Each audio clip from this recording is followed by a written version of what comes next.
ஆசைப்பட்டு கொஞ்சும் போது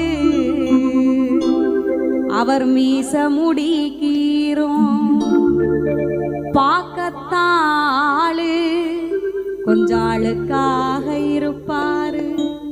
பிச்சி பூ போலத்தான் எங்க அப்பா சிரிப்பாரு. அப்பா கைய புடிச்சு நடந்தா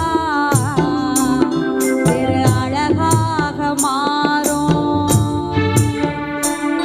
என்ன ஆசைப்பட்டு கொஞ்சும் போது